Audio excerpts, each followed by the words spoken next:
All right, so welcome back.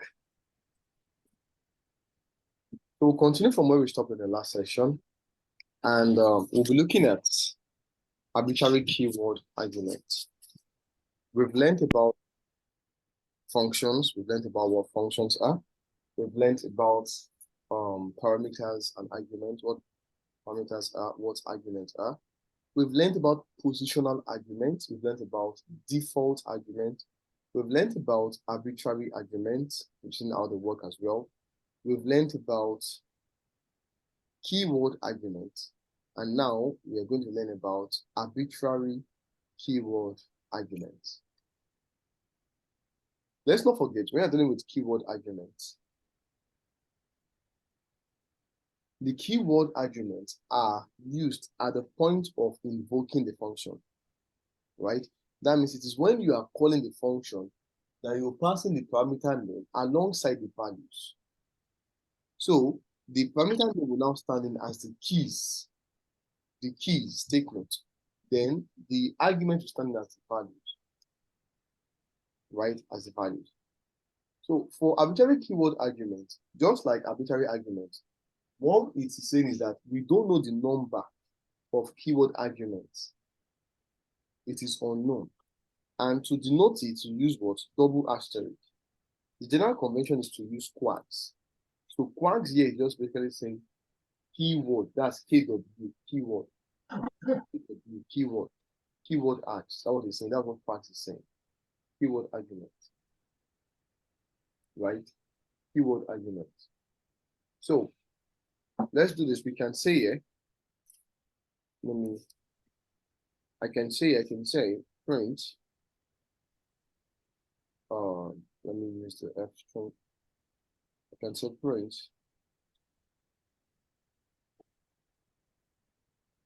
the children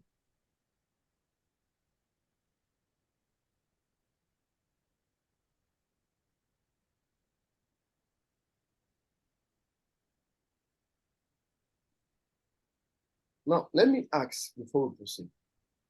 How many of you remember when we treated dictionaries? How do you get the values of the dictionaries? Who can help us? How do you get the value of the dictionary?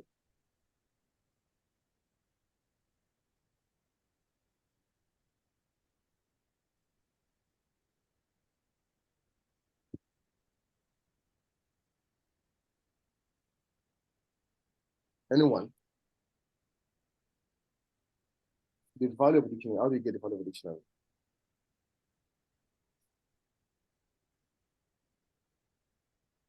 I hope you've not forgotten.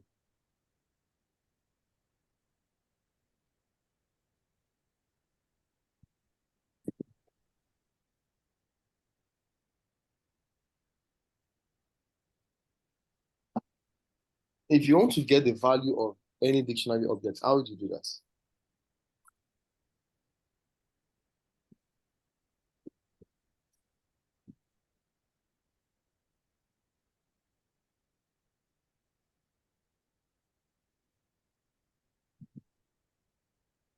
Okay. let me rephrase the question. What are dictionaries?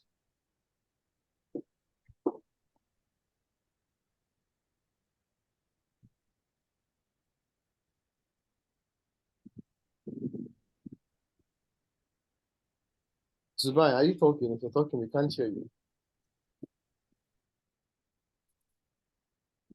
Who wants to help us? Dictionaries.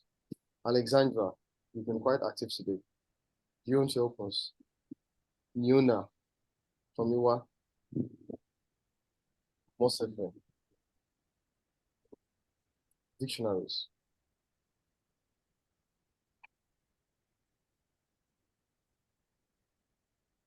Sorry, what's the question? The initial question is this. How do we get the values of the dictionary? Right? That was the question. But I guess people are still processing that. When I asked what are dictionaries?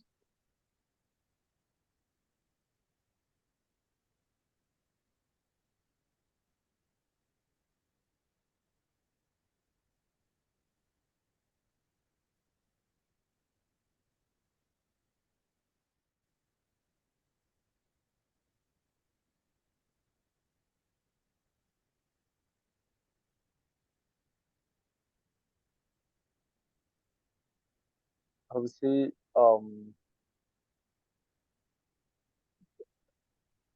le- yes,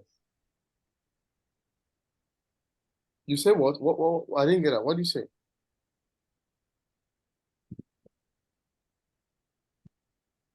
let's say a collection of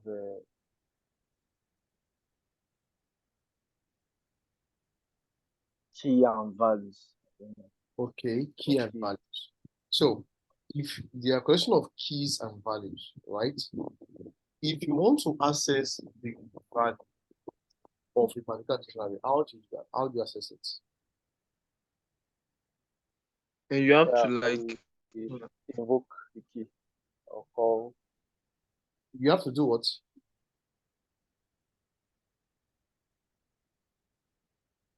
We can call the we can call the key or invoke. You Is it can invoking? call the key. That was what I want to say. I mean, that is as simple as that.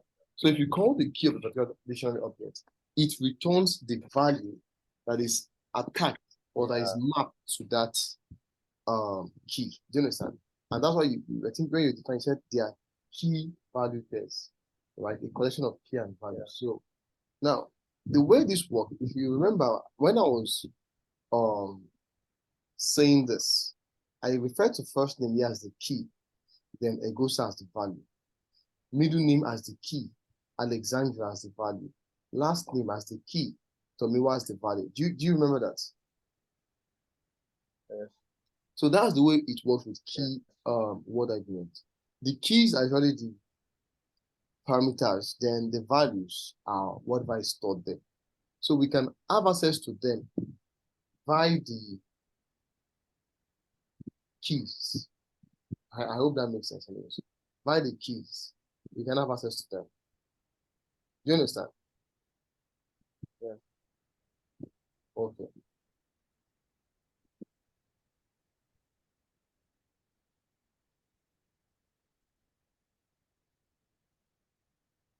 So let's proceed. I just wanted to explain that so that we will understand. We understand, right? So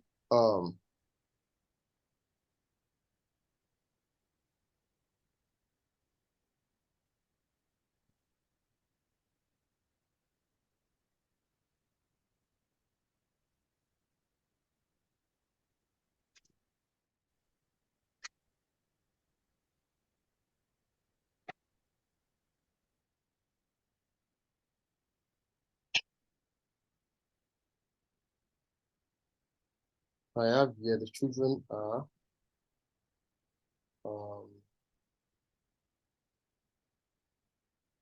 I can just say quad, KWAG, quad, yeah. Okay. Quarks is the name of my quarks, okay? So I want you guys to observe something. Let's point out names. Let me assign this to children as I did before. So this is what we call instantiation, right? So if I call children now and I pass in, now let me just copy this real quick. Okay, I need to make use of what's it called?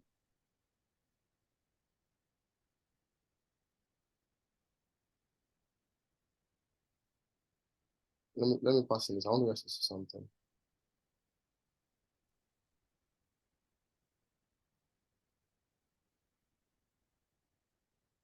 Now, if I run this code, you will see the output. Can you see this?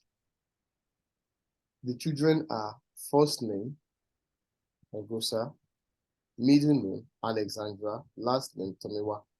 Can you see this? Now, this output, what data structure does it resemble?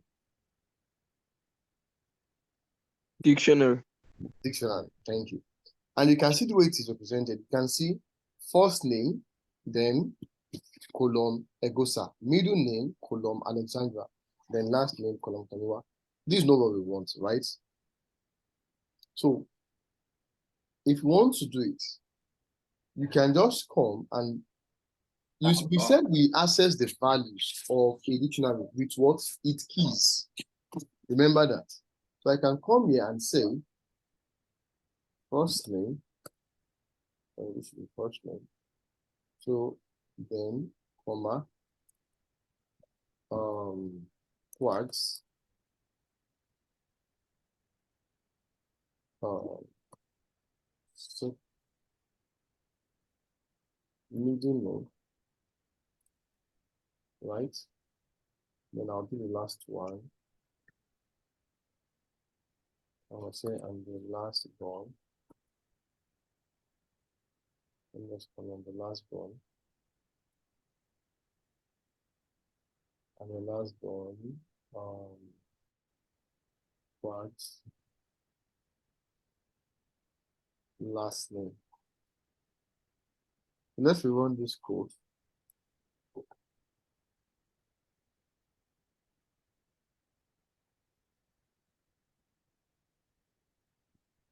Do you see it now?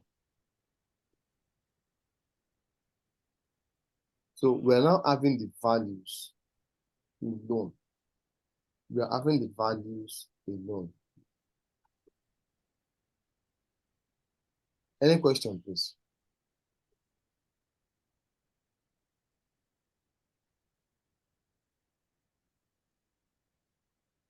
Is this clear, guys?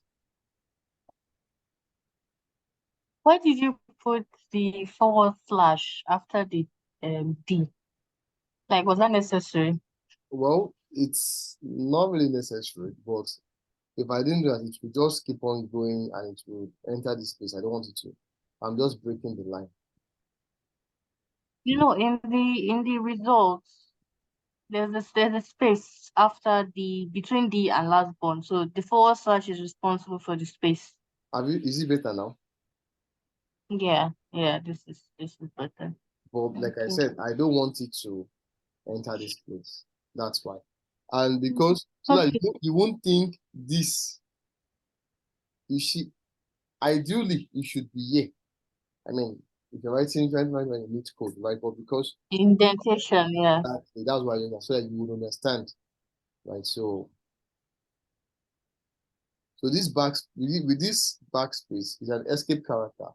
The Python character like, oh, this line of code is continuing in the next line, right? So that was just telling to do. Let's take one more example on keyword argument. Right. Sorry, say there. A question? Yes. Okay. I noticed that we use the same line of code for keyword arguments and the arbitrary keyword arguments. So you noticed what? That we like the same line of code for both keyword arguments. Look at it well. Look at it well. It's different. Can you see this? Can you see this? This is arbitrary argument. Then observe arbitrary. Wait. Did you say arbitrary argument and arbitrary keyword argument? Was that what you said? No, I'm saying. No, I said keyword argument and arbitrary keyword. Okay. So they are similar, right? Yeah. I'm trying to see the significant difference between both. Now, when we say, thank you very much. When we say arbitrary keyword argument, yeah, just like arbitrary arguments, the number of keyword arguments are unknown. So I could have as well increased this to, let me put this way. I could have as well added one more thing. Let me say, country, sorry, Nigeria, right? And I'll call this country, right? So if I come here and I, what's it called? And the last one,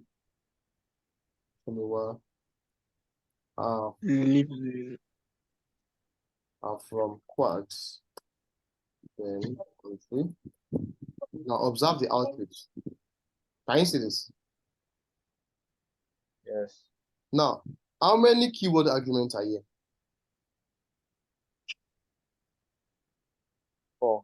4. Now let me add the same thing to this, and you'll see the output will have. I'm going to add it here, and I will run this code. Let me bring this here, right?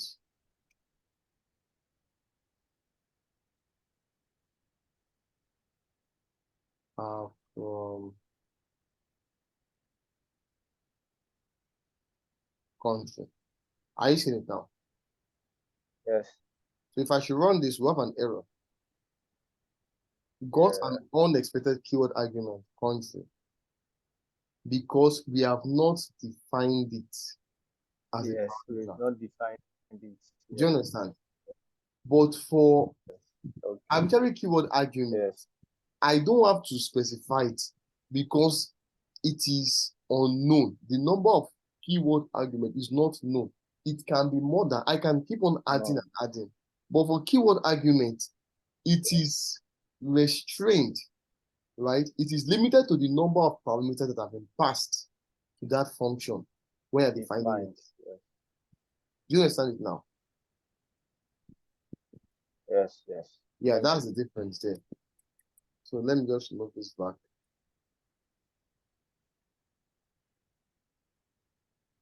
And we run the code. You can see it now. We are still having error because it's not defined. But that's not the case with arbitrary keyword argument. Now let's run one more example. So just as you saw that it works as a dictionary, the output, right? We can perform some dictionary operations there. So I can say, let's say show info, right? Then I just put in. What makes it arbitrary keyword argument is the use of double asterisks. It's not the use of quads. Quads is just a variable name. It can be any other thing. Don't forget that. Right? So I can call this info, right? I have to call it quad. I can call it info. It can be anything.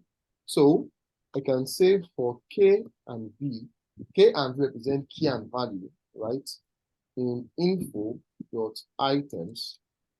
Remember the items method. Whenever you are dealing with dictionary and you use the item method, you want to get both the key and the value. Exactly what you want to do. But if you're using dot keys, you want to get just the keys alone.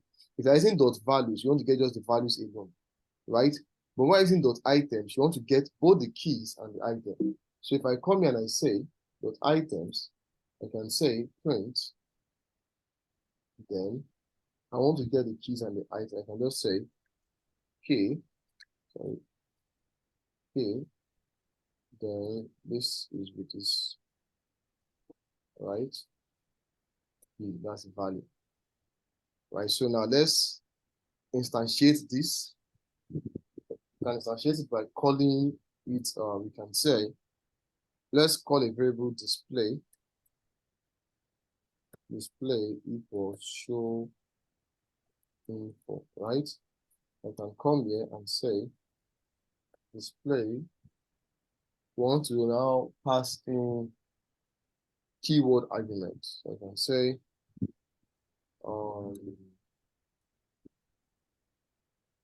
name equals more simple, right? Age equals 29, country equals Nigeria. Sudan. What did you say? Sudan. Sudan. Almost people don't like you. This is Sudan. Sudan, Afghanistan. You never pity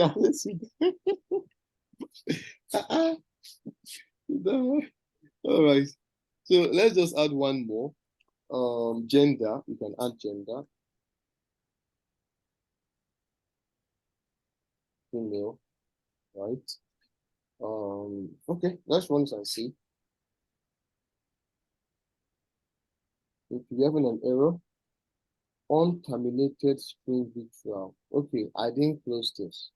Yeah, that's it. That's it. So you can see it now. name, homosexual, age, country. So we are able to get the what's it called? The keys and the values. And I can keep on passing as many as I want. So what if I now come here and say display and I don't pass anything to it and I run it? You see, it still run because n can be 0. N here is the number of keyword arguments. Just as we can have 0 argument, one arbitrary keyword, one arbitrary argument. We can also have 0 keyword arguments. You understand that? So take note of the keyword argument. Take note of that. Now, I was going to explain the difference between the return and the thing. So let's have another function here. Let me just write this return. We used it before. So when you're using the return statement, use it because you want the function to retain the value, right? Or retain the output. Are we together? You use the function because you want it to retain the output. Are you getting it? To retain the output. Unlike, let me show you something here now.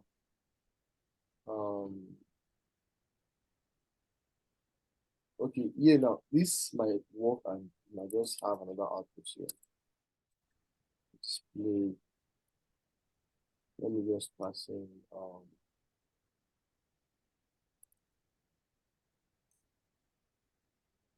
run.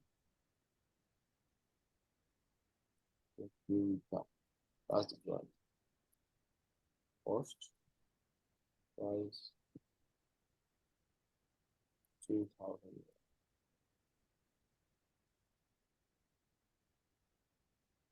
Follow. Right. Are you seeing this? Now this is working fine and working fine, right? But the thing with this is whenever you are using the print, let me just do this. Let me okay. So we have let's see.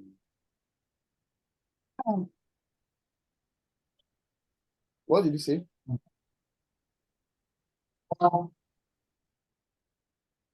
For some reasons, I seem not to be able to explain. I don't know if it's my own mic now. I don't know. The network is very bad today. Okay, poor network, right? Okay. It's not, I thought it was my mic. Let's see. Let me just use clock. Right, so let's make this app so I can check once. Right. And so return.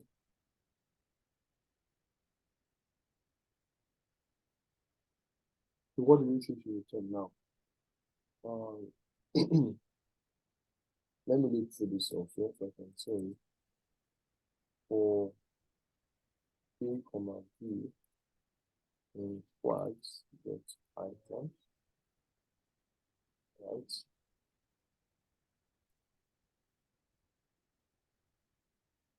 And so return K, like it.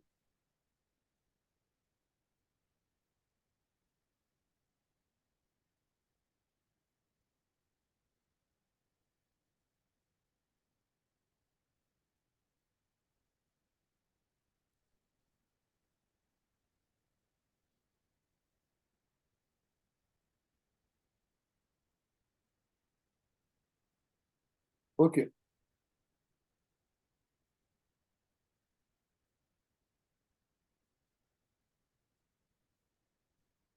So let's take an example. You can say plot equals plot or let me call this ranking, let me call this rank equals blocks, right? You can say ranks and say first position is equals to 2, right? You can say second position equals to the whole. You can say third position equals 3. You can wrap it up by saying fourth position is equals 7. Why has now fourth position?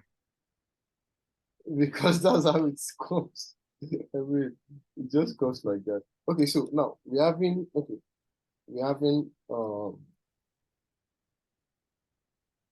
sorry, let's look at position.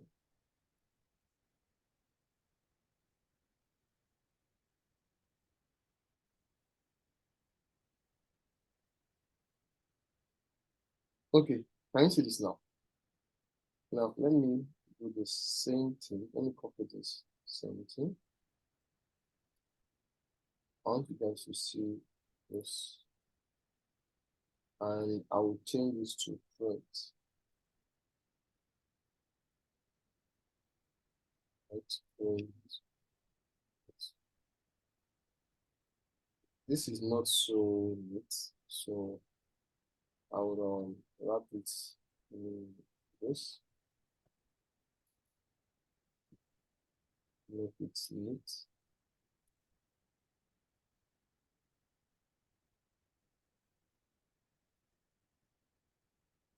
Okay, this is better, right? Now, what do you observe when we did the return statement?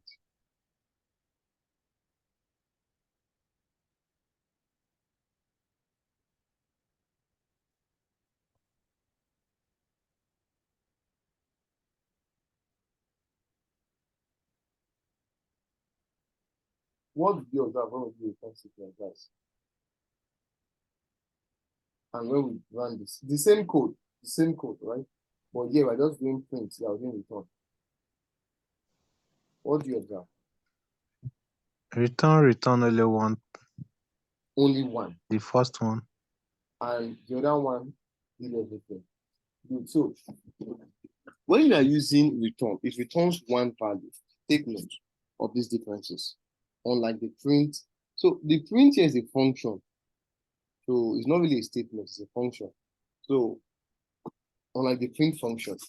And that thing again is this. When you're using the return statement, the function retains the output of it retains its output such that it can be used again and again. But when you're using the print function in let me just call it the print statement, right? Because you won't get confused. When you're using the print statement in a function, once you instantiate it and you use it like once, it expires, right? That function expires. You can't have access to it again. You understand? You can't have access to it again. Take note of these differences. Unlike the return statement, it keeps the output intact. Intact. Do you understand? It keeps the output what? Intact. Don't forget. Now let me do this.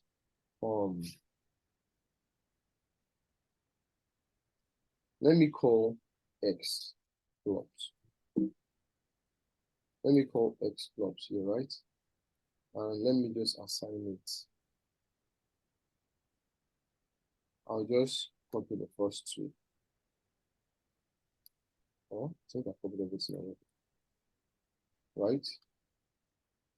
So you can see it here.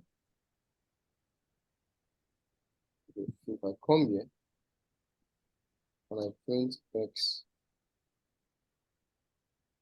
we see what we have, right? So if I call x here, do you observe something, guys? Do you observe something? I've run that cell 52. Do you see an output? Let me do it again. Maybe you don't understand. I'm going to run it here again. This is a new cell, and I'll run it. Do you see an output, guys? No. No. Now let me assign y to. I made a mistake. I shouldn't have used clubs here. Okay. I'll just copy this and change it from club to like club 2. Right, so you see what I'm talking about. I'll change to club 2. Right, so yeah. We'll do y equals going to be club 2. Right, so for y. Can you see now we called y? Can you see the output? Let's call y again. Do you see the output? Let's call y again. Yeah. Do you see the output? Let's call x. Do you see the output? Let's call y. Do you see the output? So do you understand what I was saying then? When you use the return statement, it retains the output of that function, unlike the print statement. When you're using the print statement, the moment you instantiate it to a variable object, right, and you use that variable object, the moment you do that, it expires. It expires. You'd have to reinstantiate it again to have access to that output.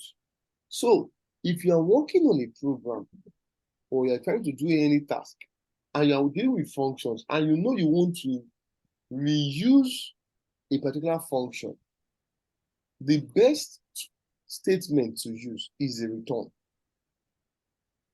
But if you know you just want to use it once, maybe you don't intend to reuse that function again, then you can use the print statement. I hope this is clear, please.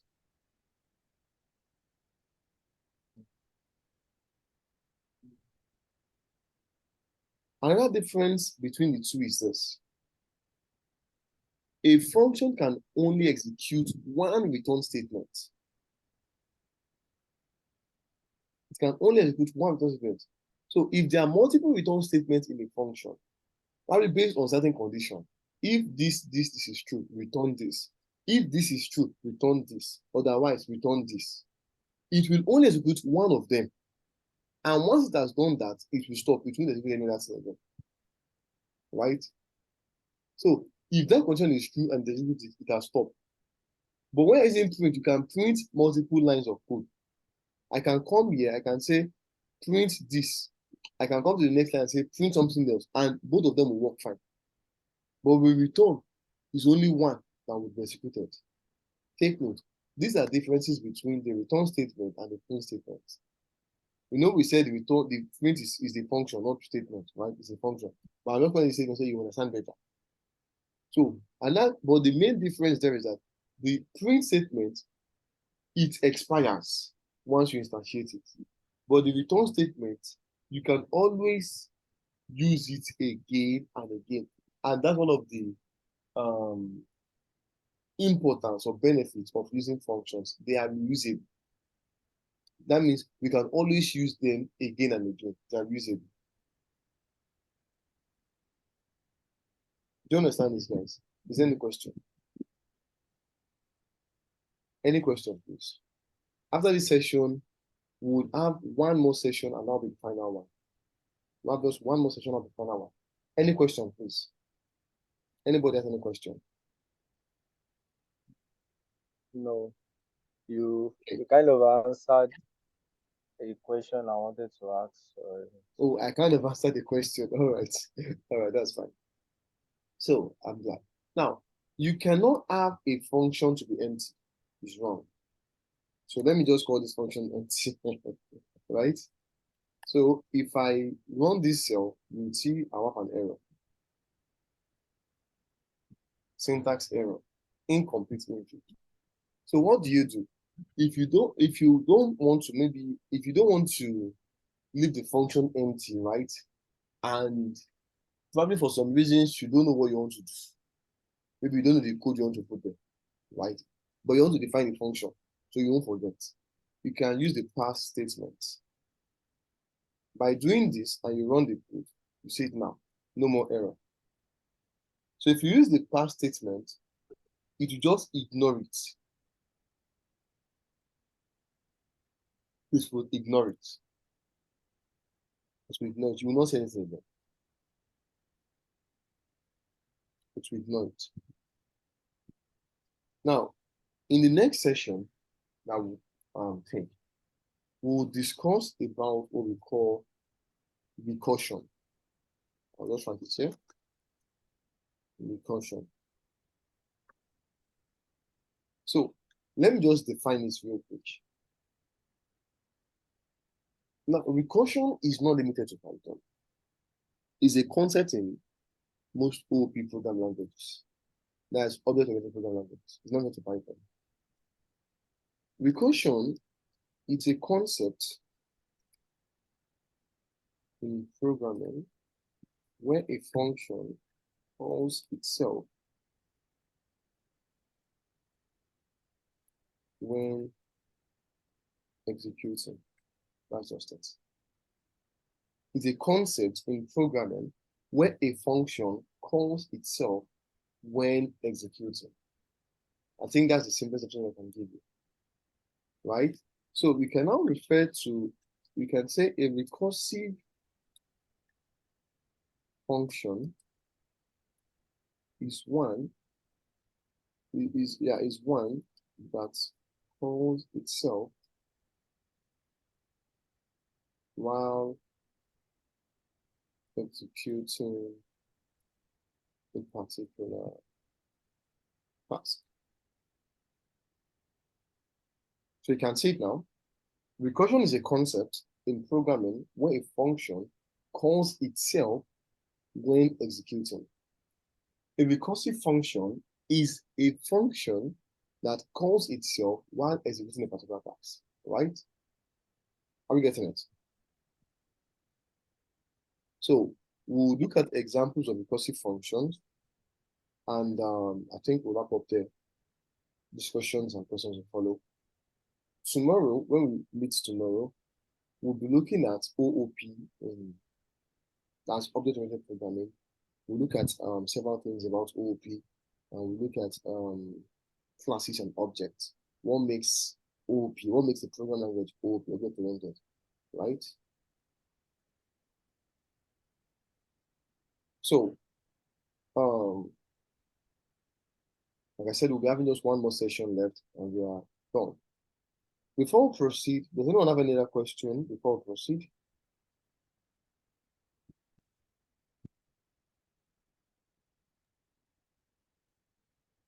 Okay, no question. So when we come back, we'll look at recursion or recursive function.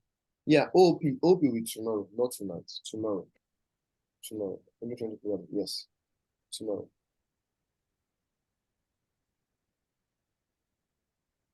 OOP will be tomorrow. So guys, we'll have just one more session, and we'll be done for today. I'll see you shortly.